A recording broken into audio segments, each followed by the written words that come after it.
আসসালামু আলাইকুম। আশা করি সবাই ভালো আছেন আর আমিও ভালো আছি। আজকের রেসিপি হচ্ছে মুরগির গিলা কলিজা, পাতাকপি আর আলু দিয়ে রান্না। আমরা কড়াই বসায় দিয়েছি, তেল দিয়েছি, পেঁয়াজগুলো দিয়ে দিয়েছি। পেঁয়াজগুলো ভালো করে লাড়াচাড়া দিয়ে দিব।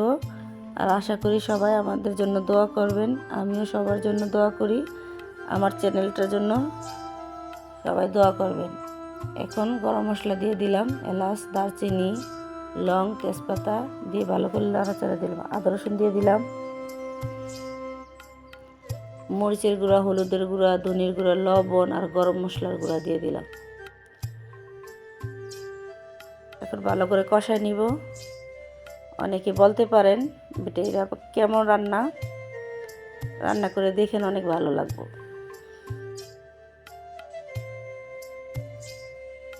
এখন মুরগির গিলা কলিজা দিয়ে দিব, ভালো করে কষাই নিব, ঢাকনা দিয়ে ঢেকে দিব। এখন পাতাকপি আর আলুগুলো দিয়ে দিব।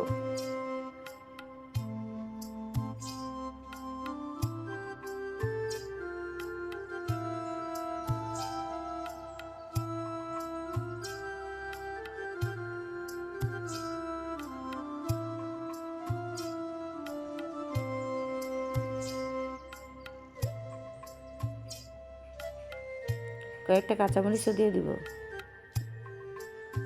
আবার লাড়াচাড়া দিয়ে কষাই নিব।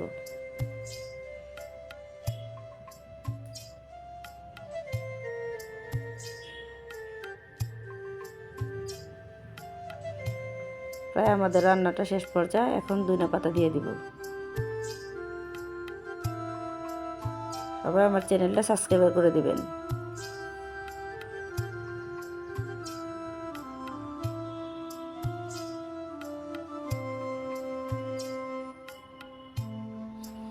আল্লাহ হাফিজ।